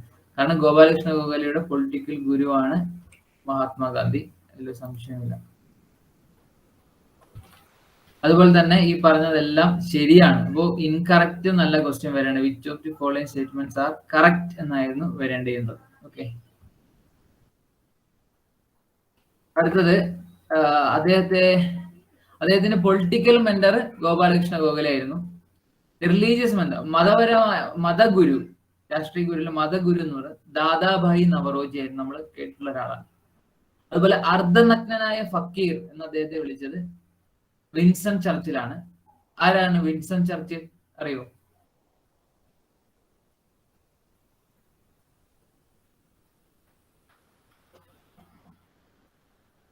വിൻസൺ ചർച്ചിൽ ആരെന്നറിയോ? ഓക്കെ, ബ്രിട്ടീഷ് പ്രധാനമന്ത്രിയായിരുന്നു ആ സമയത്ത്. ഓക്കെ, അദ്ദേഹം വിളിച്ച പേരാണ് അർദ്ധനഗ്നനായ ഫക്കീർ എന്നുള്ളത്. അദ്ദേഹത്തെ ഫാദർ ഓഫ് നേഷൻ, രാഷ്ട്രപിതാവ് എന്ന് ആദ്യമായിട്ട് വിളിച്ചത് സുഭാഷ് ചന്ദ്രബോസ് ആണ്. മഹാത്മാ എന്ന് വിളിച്ചത് ടാഗോറാണ്. വള്ളത്തോൾ അദ്ദേഹത്തെ കുറിച്ച് എഴുതിയ കവിതയാണ് എന്റെ ഗുരുനാഥൻ. ഇനി അദ്ദേഹത്തിന്റെ ആത്മകഥയാണ് history of my experiments with truth, എന്റെ സത്യാന്വേഷണ പരീക്ഷണ കഥകൾ. പിന്നെ ഹിന്ദു സ്വരാജ്, ഇതൊക്കെ അദ്ദേഹത്തിന്റെ എന്താണ് അദ്ദേഹം സ്ഥാപിച്ച ഒരു ഫൗണ്ടേഷൻസ് ആണ്. 5 തവണ കേരളത്തിൽ വന്നിട്ടുണ്ട്. അതുപോലെ ഖിലാഫത്ത് മൂവ്മെന്റ് അലി സഹോദരങ്ങളുമായിട്ടാണ് അദ്ദേഹം സ്ഥാപിക്കുകയുണ്ടായി. ആരൊക്കെയാണ് അലി സഹോദരങ്ങൾ? മുഹമ്മദ് അലി ജിന്ന. മുഹമ്മദ് അലി ജിന്ന അല്ല, അലി സഹോദരങ്ങൾ, 2 ബ്രദേഴ്സ്. ഷൗക്കത്ത് അലിയും അപ്പൊ പറഞ്ഞെന്ന് തോന്നുന്നു. ഇവിടെ പറയൂ.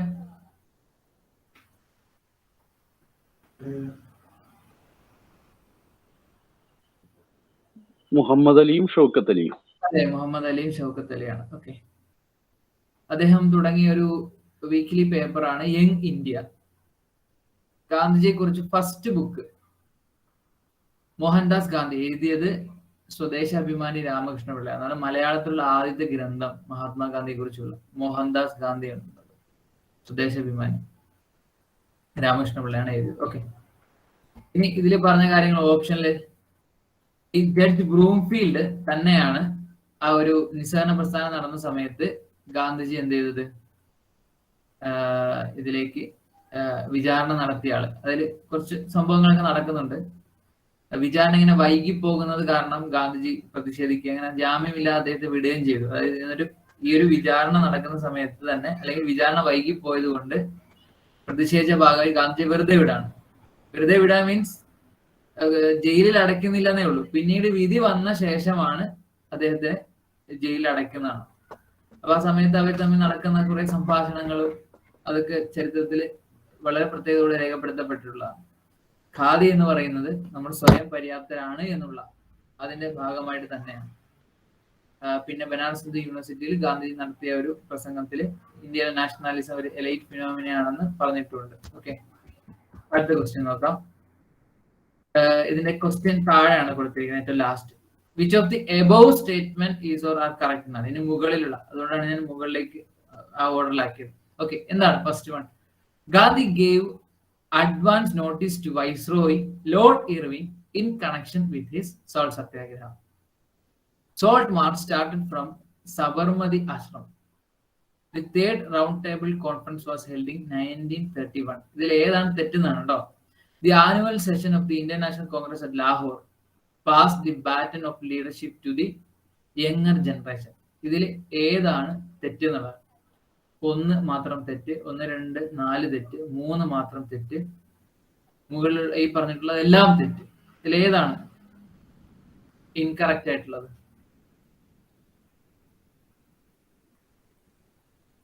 ആർക്കെങ്കിലും പറയാം?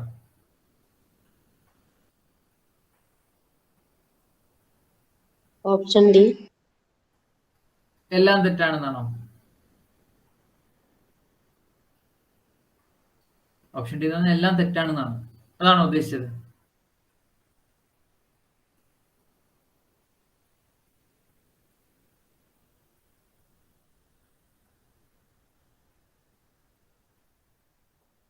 അതെല്ലാം ശരിയാണെന്നാണ് ഉദ്ദേശിച്ചത്?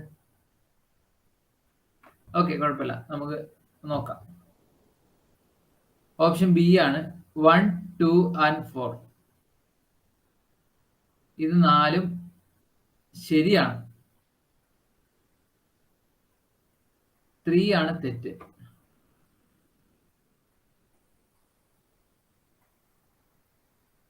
ഓക്കെ, നമുക്ക് അതിന്റെ വിശദീകരണം നോക്കാം. ഓക്കെ,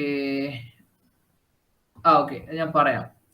ലോർഡ് ഇർവിൻ ആയിരുന്നു സോൾട്ട് സത്യാഗ്രഹ ടൈമില് വൈസ്രോയ് ആയിരുന്നത്. അപ്പൊ അദ്ദേഹത്തോട് മുന്നേ പറഞ്ഞിരുന്നു, അല്ലെങ്കിൽ ഇങ്ങനെ അഡ്വാൻസ് നോട്ടീസ് ഗാന്ധിജി നൽകിയിരുന്നു, ഇങ്ങനെ ഒരു ഉപ്പ് സത്യാഗ്രഹം നടത്തുന്നുണ്ട് എന്നുള്ളത്. അപ്പോൾ അത് നടത്താൻ പാടില്ല എന്ന് അദ്ദേഹം റിപ്ലൈ ചെയ്യുകയും അത് കേൾക്കാതെ ആണ് ഗാന്ധിജി വീണ്ടും പോകുന്നത്. അങ്ങനെ അറസ്റ്റിലാവുന്നുണ്ട്. ഏതാണ്ട് 1 മാസത്തോളം ഈ ഒരു ഉപ്പ് സത്യാഗ്രഹത്തിന്റെ പ്രവർത്തനങ്ങൾ നീണ്ടു നിൽക്കുന്നുണ്ട്. അതിന്റെ അവസാനം എന്താണ്, വട്ടമേശ സമ്മേളനം, 3ാം വട്ടമേശ സമ്മേളനത്തിൽ വെച്ചാണ് ഈ ഗാന്ധിജിയെ ജയിൽ മോചിതനാക്കും എന്ന ഉറപ്പോട് കൂടിയാണ് ആ ഒരു ഉപ്പ് സത്യാഗ്രഹ അതിന്റെ ആ ഒരു പ്രോസസ്സ് അവസാനിക്കുന്നത്. ഓക്കെ, അപ്പൊ ഇതെല്ലാം എന്താണ്, ഇതുമായി കൃത്യമായി ബന്ധമുള്ള ഒന്നാണ്. ഈ രണ്ടാമത്തത് salt March started from Sabarmati ആശ്രമം, അത് ശരിയാണ്. സബർമതി ആശ്രമത്തിൽ നിന്നാണ് തുടങ്ങിയത്. പിന്നെ എവിടെയാണ് അവസാനിച്ചത്? എവിടെയാണ്? ആരാ പറയാ?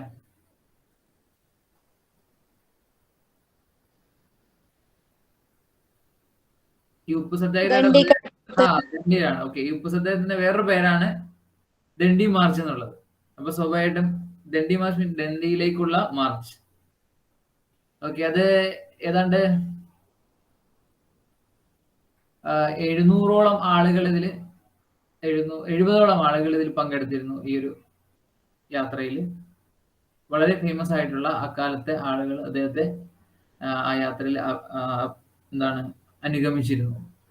ഇനി വട്ടമേശ സമ്മേളനം, ഒന്നാം വട്ടമേശ സമ്മേളനം 1931 നടക്കുന്നത്. അതായത് ഈ 31 എന്ന് പറയുന്ന ഡേറ്റിലാണ് ഒന്നാം വട്ടമേശ സമ്മേളനം നടക്കുന്നത്. രണ്ടാം വട്ടമേശ സമ്മേളനം 1932. മൂന്നാം വട്ടമേശ സമ്മേളനം 1933. അപ്പൊ ഓർത്ത് വയ്ക്കുക എളുപ്പമാണ്.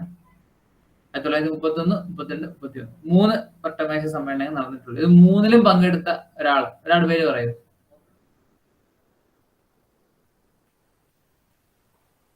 മൂന്നിലും പങ്കെടുത്ത ഒരാളുടെ പേര്. ഇത് ലണ്ടനിൽ വെച്ചാണ് നടക്കുന്നത്.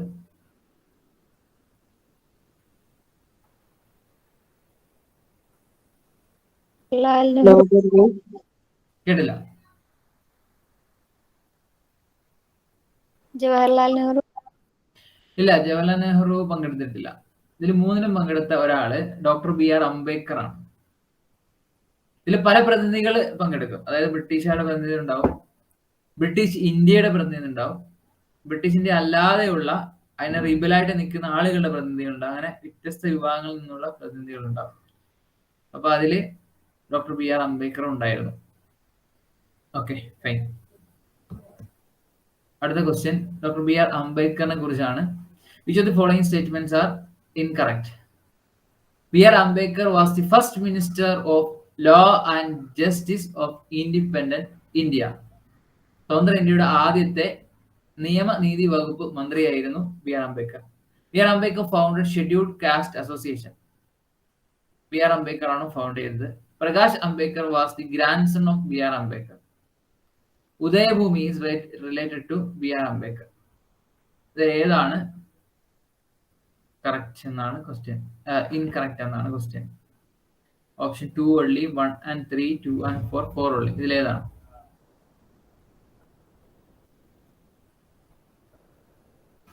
ആർക്കെല്ലാം അറിയോ?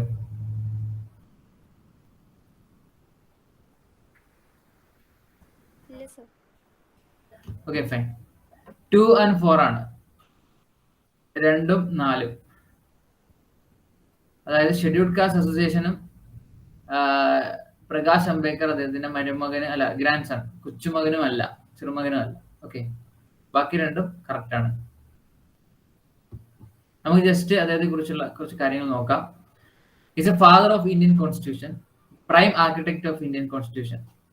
എങ്ങനെയാണ് അദ്ദേഹം പറയാ? അതിന് വേറെ രീതിയിൽ പറയുന്നുണ്ട്, മോഡേൺ മനു, ആധുനിക മനു. മനു എന്ന് പറഞ്ഞാൽ ആരാണ് അറിയോ? ഗാന്ധിജി. ആരാണ്?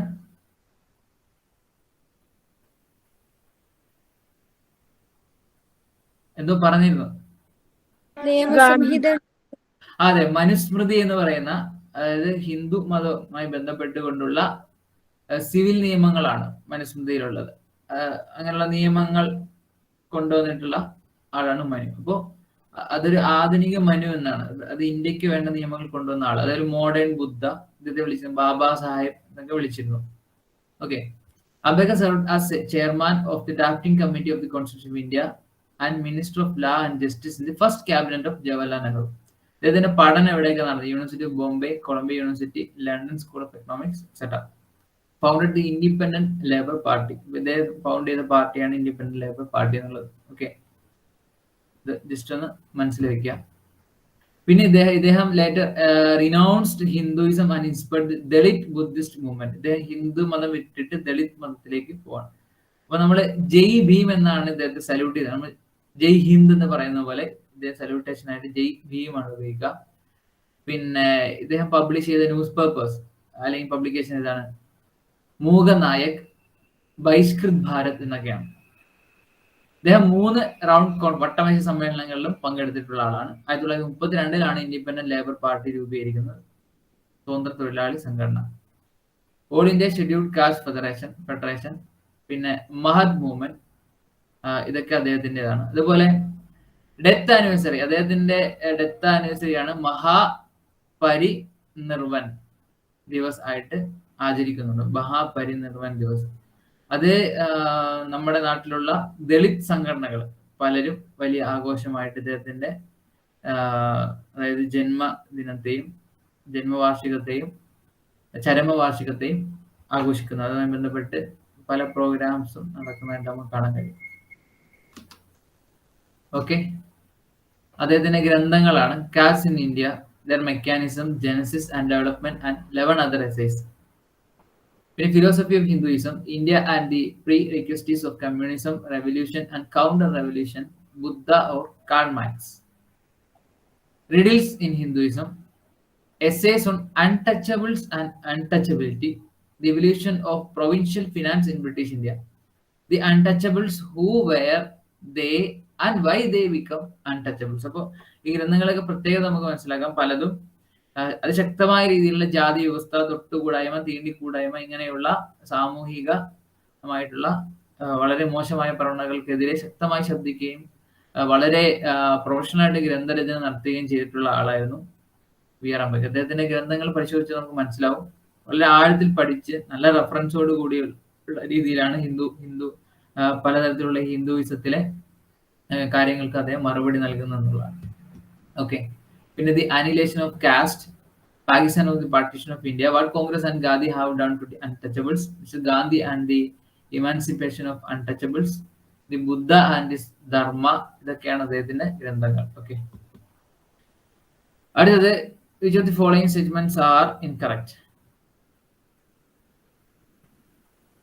ഓക്കെ, നമുക്ക് നോക്കാം ഇതിൽ ഏതാണ് തെറ്റെന്നാണ്. ദി 31th എന്നാണ് 31th district of Karnataka is Vijayanagara. Vijayanagara district consist of 6 taluks. Vijayanagara district created for administrative convenience. Hampi will not include in the district. ഇതില് 6 താലൂക്കാണ് വിജയനഗര ഉള്ളത്.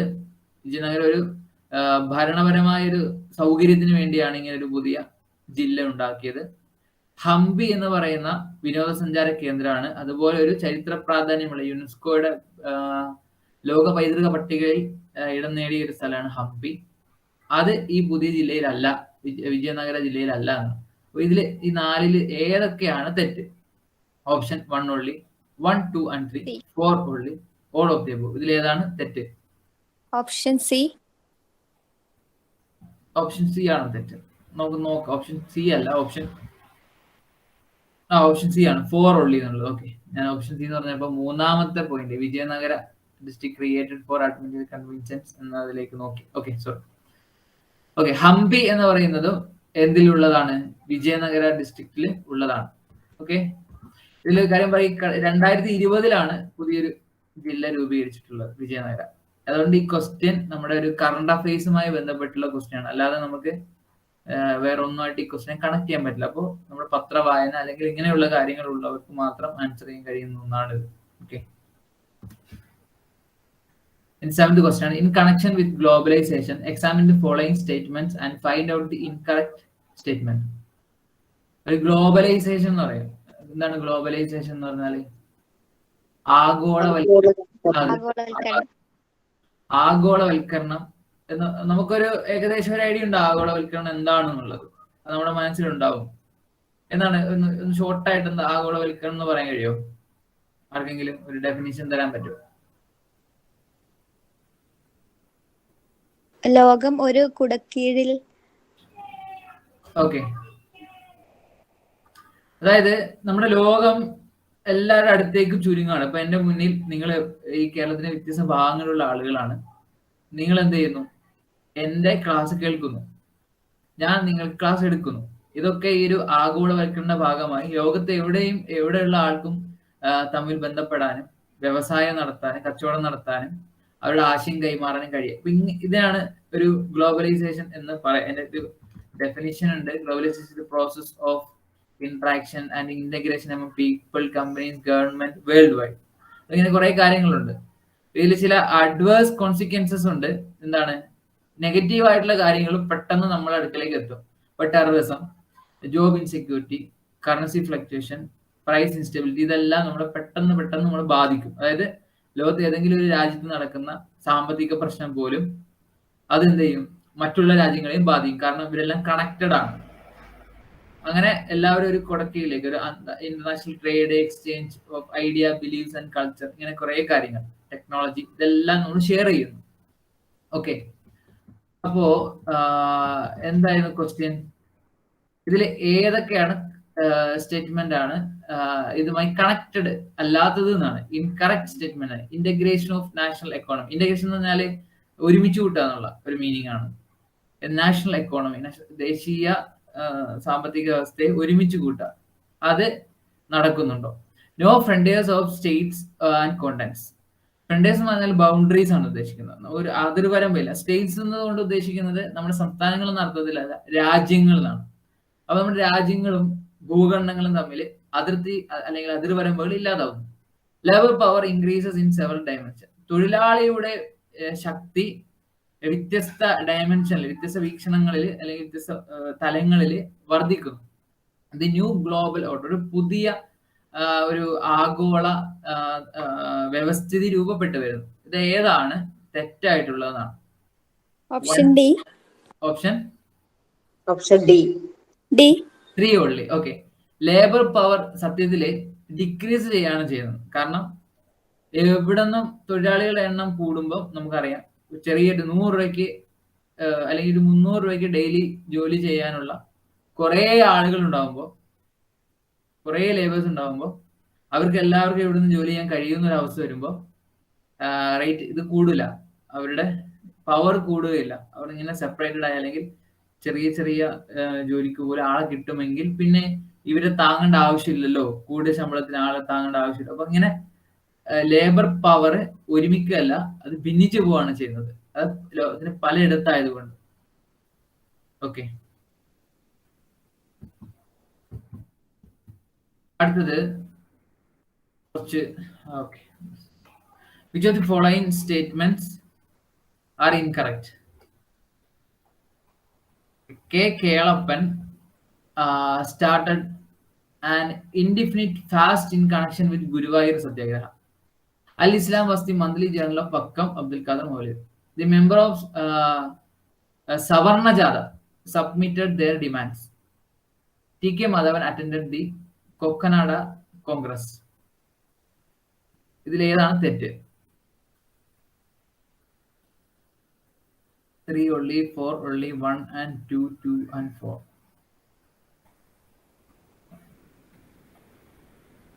ആർക്കെങ്കിലും പറയാമോ? Option B. ഓപ്ഷൻ ബി അല്ല, ഓപ്ഷൻ എ ആണ്. 3 only ആണ്. ഓക്കെ, നമുക്ക് നോക്കാം എന്തൊക്കെയാണ്. കെ കേളപ്പനെ കുറിച്ച് ജസ്റ്റ് കുറച്ച് കാര്യങ്ങൾ പറയാം. അദ്ദേഹത്തെ വിളിക്കപ്പെടുന്ന കേരള ഗാന്ധി എന്നാണ്. നായർ സർവീസ് സൊസൈറ്റിയുടെ NSSന്റെ ഫൗണ്ടിങ് മെമ്പറും പ്രസിഡന്റുമായിരുന്നു അദ്ദേഹം. അതുപോലെ തന്നെ കേരള ക്ഷേത്ര സംരക്ഷണ സമിതി, ടെമ്പിൾ പ്രൊട്ടക്ഷൻ മൂവ്മെന്റ്, അതിന്റെ ഫൗണ്ടറാണ്. He was a major influence on the Vakkom Satyagraha movement and later led the Guruvayur Satyagraha in 1932. Also he was actively associated with Bhudanam movement in Kerala. Okay, ഇനി നമുക്ക് ബാക്കിലോട്ട് പോവാം. K Kelappan started and indefinite fast in connection with Guruvayur Satyagraha എന്നുള്ളത് തെറ്റല്ല, അത് ശരിയാണ്. ഇതില് നമ്മൾ ഭൂദാൻ മൂവ്മെന്റ് കൂടി ഒന്ന് കുറച്ച് നന്നായിട്ട് നമ്മൾ ശ്രദ്ധിക്കുന്നത് നല്ലതായിരിക്കും. വിനോദ ഭാവെ എന്ന് പറയുന്ന, വിനോദ ഭാജി എന്നൊക്കെ വിളിക്കപ്പെടുന്ന ഗാന്ധിജിയുടെ ശിഷ്യൻ കൂടിയായ, അപ്പൊ അദ്ദേഹം എന്ത് ചെയ്യണം, ഈ ഭൂമി സ്വന്തം ഇഷ്ടപ്രകാരം വലിയ വലിയ ആളുകൾ, ജന്മിമാർ അല്ലെങ്കിൽ അങ്ങനെ അവകാശമുള്ള ആളുകൾ മറ്റുള്ളവർക്ക് കൊടുക്കുന്ന ഒരു സംഭവമാണ് ഈ ഭൂദാൻ മൂവ്മെന്റ് എന്നുള്ളത്.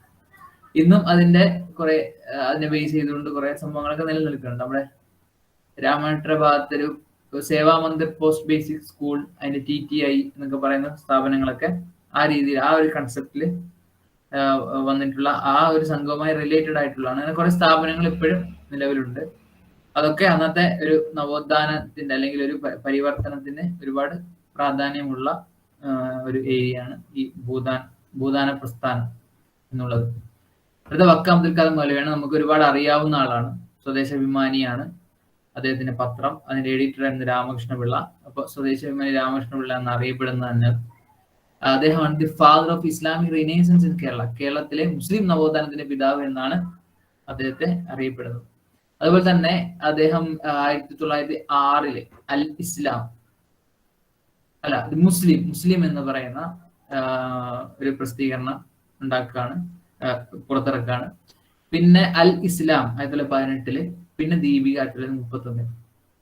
അൽ ഇസ്ലാം ഏത് ഭാഷയിലായിരുന്നു എന്നറിയോ?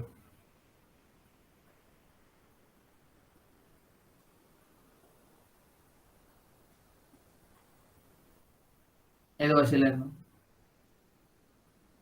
അറബി ഭാഷ. അല്ല, തുർക്കി. അറബി മലയാളം. അറബി മലയാളത്തിലായിരുന്നു. ദീപികയോ?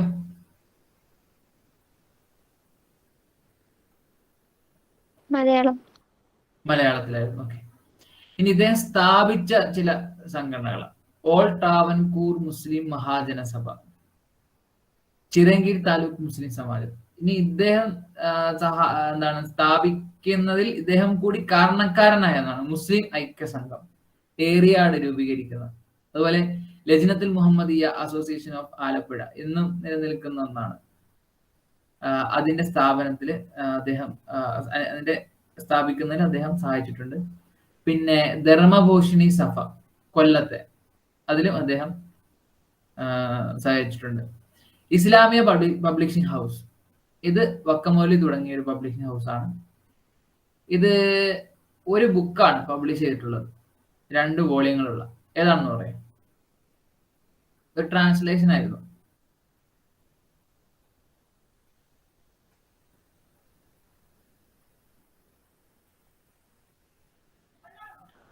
ഏതാണെന്ന് പറയാമോ?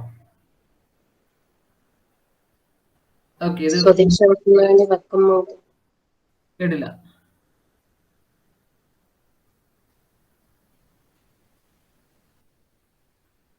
ഓക്കെ, ഞാൻ പറയാം. ഒരു ഉമറുൽ ഫാറൂഖ് എന്ന് പറയുന്ന ഒരു ഗ്രന്ഥമായിരുന്നു. അറബിയിലുള്ള ഷിബ്ലി മാനയുടെ ഒരു ഗ്രന്ഥം, അത് മലയാളത്തിലേക്ക് ട്രാൻസ്ലേറ്റ് ചെയ്താണ് പബ്ലിഷ് ചെയ്തത്. ഓക്കെ, അടുത്തൊരു കൊറോണ വൈറസുമായി ബന്ധപ്പെട്ട ചില കാര്യങ്ങളാണ്. അതിൽ തെറ്റ് ഏതാണെന്നുള്ളതാണ്. On 31st December 2019, novel strain of coronavirus was reported in Wuhan. The term coronavirus is derived from Latin word corona and meaning crowd. India started its national vaccination program on 16th January 2021. Covaxin is manufactured by Serum Institute of India and Covishield manufactured by Bharat Biotech. ഇതിൽ ഏതൊക്കെയാണ് തെറ്റ്? Option 4 only, 2 only, 1 and 3, 2 and 4. ഇതിൽ ഏതൊക്കെയാണ് തെറ്റ്?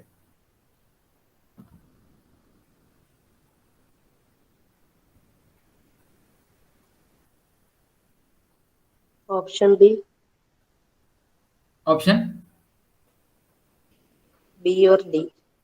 B അല്ലെങ്കിൽ D. Okay, option D ആണ്.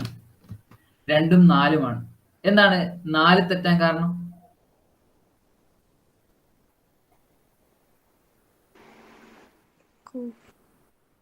പറഞ്ഞു.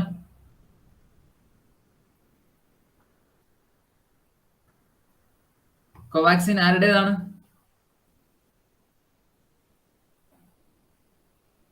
നേരെ തിരിച്ചാണ്. കോവാക്സിൻ ഭാരത് ബയോടെക്കിന്റെയും കോവിഷീൽഡ് സെറം ഇൻസ്റ്റിറ്റ്യൂട്ടിന്റെയാണ്. പിന്നെ കൊറോണ എന്ന് പറഞ്ഞ വേർഡിന്റെ മീനിങ് എന്താ? കിരീടം. കിരീടത്തിന് എന്താ ഇംഗ്ലീഷ് പറയാ? ക്രൗണൽ. ക്രൗഡ് എന്നല്ല, ക്രൗൺ. ഒരു ലെറ്ററിന്റെ വ്യത്യാസമാണ് ഇവിടെ ഉള്ളത്.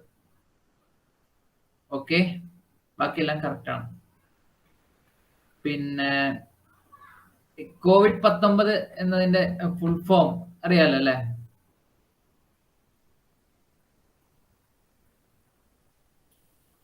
COVID-19 ഫുൾ ഫോം എന്താ?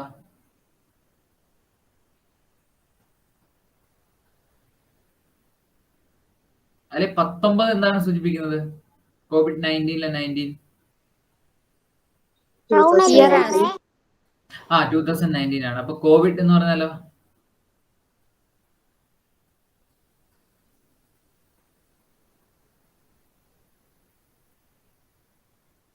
അറിയില്ലേ? ഇല്ല സർ. കൊറോണ വൈറസ് ഡിസീസ് എന്നാണ് കോവിഡ്. ഓക്കെ, ഈ ഒരു കൊറോണ വൈറസ് ആദ്യമായിട്ടാണോ ഉണ്ടാവുന്നത്? അല്ല. അല്ല. ഒമിക്രോൺ എന്ന് പറയുന്നതും ആദ്യമായിട്ടാണോ ഉണ്ടാവുന്നത്?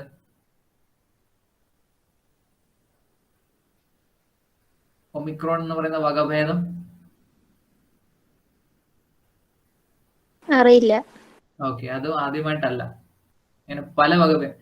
ഓക്കെ, നമുക്ക് ജസ്റ്റ് കുറച്ച് കാര്യം നോക്കാം. അതിൽ ഫസ്റ്റ് ഞാൻ പറഞ്ഞു ഹൺഡ്രഡ്സ് ഓഫ് കൊറോണ വൈറസ് ആണ് ഉള്ളത്. അതിൽ ഇപ്പൊ ഈ കൊറോണ വൈറസിന് കാരണമായിട്ടുള്ളത് SARS-CoV-2 എന്ന് പറയുന്നൊരു വൈറസ് ആണ്. ഓക്കെ, ബാക്കിയൊക്കെ പറഞ്ഞു. കൊറോണ ക്രൗൺ ആണ്, Covaxin, Bharat biotech, Covishield, serum institute ആണ്. മുമ്പ് സാർസ് എന്ന് പറഞ്ഞൊരു രോഗം മുന്നേ നമ്മൾ കേട്ടിട്ടുണ്ടാവും. എന്താണ് സാർസ് എന്ന് പറഞ്ഞാൽ രോഗത്തിന്റെ ഇത് പേര്, ഫുൾ ഫോം എന്താണെന്നറിയോ?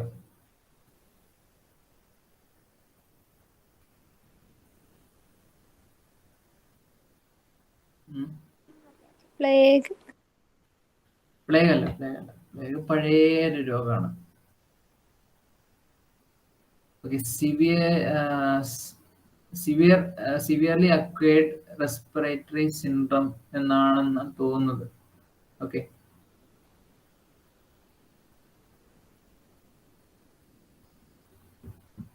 അടുത്തത് നമുക്ക് ഈ ക്വസ്റ്റ്യനോട് കൂടി ഇന്ന് അവസാനിപ്പിക്കാം കേട്ടോ.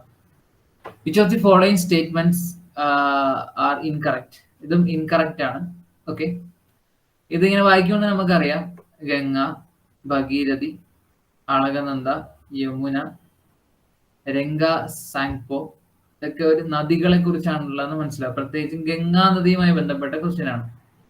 Ganga rises from the Gangotri glacier in Uttarakhand. Bhagirathi means Alagananda at Devaprayag. Yamuna was not a tributary of Ganga. Renga Sangpo is a tributary of the river Ganga. ഇതിൽ ഏതൊക്കെയാണ് തെറ്റ്? ഓപ്ഷൻ സി ആണോ? 3ഉം 4ഉം ആണോ തെറ്റ്? ഓക്കെ, അതാണ് 3ഉം 4ഉം ആണ് തെറ്റ്. നമുക്ക് ജസ്റ്റ് ഗംഗയെ കുറിച്ച് നോക്കാം. ഗംഗ ഹിമാലയത്തിലെ ഗംഗോത്രി ഗ്ലേസിയർ എന്ന് പറഞ്ഞാൽ മഞ്ഞുപാളികൾ, അവിടെ നിന്നാണ് എല്ലാ സമയവും മഞ്ഞുപാളികൾ ഉണ്ടാകുന്ന ഗ്ലേസിയർ എന്ന് പറയാം. പ്രത്യേക സമയത്ത് മഞ്ഞ് വീണ് കിടക്കുന്നതിനല്ല, വർഷം മുഴുവനും മഞ്ഞുണ്ടാവും. അങ്ങനെ മഞ്ഞ് കിടക്കുന്ന സ്ഥലത്താണ് ഗ്ലേസിയർ എന്ന് പറയാം. അത് ചിലപ്പോൾ കൂടുതൽ ഉരുകും. അപ്പോൾ വേനൽക്കാലത്ത് ഗംഗയിൽ വെള്ളം കൂടും, മഞ്ഞുരുകുന്ന വെള്ളം കൂടിയിട്ട് കൂടും, അങ്ങനെയൊക്കെ. ഓക്കെ, ഇത് അവസാനിക്കുന്നത് ബേ ഓഫ് ബംഗാളാണ്, നോർത്ത് ഇന്ത്യയിലെ, പിന്നെ ബംഗ്ലാദേശിന്റെ ഭാഗത്തായിട്ടാണ്. ഇതിലെ പ്രധാനപ്പെട്ട കൈവഴികൾ, ട്രിബ്യൂട്ടറീസ്, രാംഗംഗ, ഗോമതി, ഘാഘ്ര, ഗന്ദകി, ബുർഹി ഗന്ദക്, കോശി, മഹാനന്ദ, താംസ, യമുന, പിന്നെ സൺ, പൺപൺ. ഇതൊക്കെയാണ് ഗംഗയുടെ പോഷക നദികൾ. ഇനി സുന്ദർബൻ ഡെൽറ്റ എന്ന് കേട്ടിട്ടുണ്ട്. ഡെൽറ്റ എന്ന് പറയുന്നത് നമുക്കറിയാം, ത്രികോണം പോലൊരു ഷേപ്പിനാണ് ഡെൽറ്റ എന്ന് പറയാം,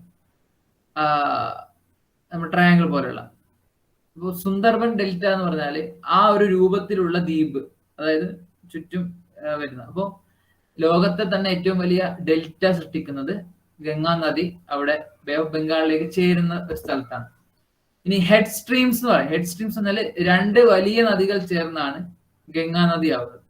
ആ 2 വലിയ നദികളുടെ പേരാണ് ഭഗീരഥിയും അളകനന്ദയും. ഈ ഭഗീരഥി, അളകനന്ദ ഒരുമിച്ച് ചേരുന്ന അവിടെ മുതലാണ് ഗംഗ എന്ന പേരിൽ അറിയപ്പെടുന്നത്. എവിടെയാണ് ഈ ഭഗീരഥി, അളകനന്ദയും ഒരുമിച്ച് കൂടുന്നത്? അത് ദേവപ്രയാഗാണ്. ദേവപ്രയാഗിലെ കാശ്മീരിലാണ് കേട്ടോ, കാശ്മീർ. പിന്നെ യമുന നദി ഗംഗയെ മീറ്റ് ചെയ്യുന്നത് ആ സ്ഥലത്തിന്റെ പേരാണ് പ്രയാഗ്രാജ്. എന്താണ് പ്രയാഗ്രാജിന്റെ പഴയ പേര്?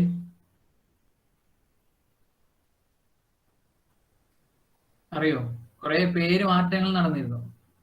മുസ്ലിം ഒരു ഇതിലുള്ള സ്ഥലങ്ങളെല്ലാം പേര് മാറ്റി. അപ്പൊ എന്താണ് പ്രയാഗ്രാജ്?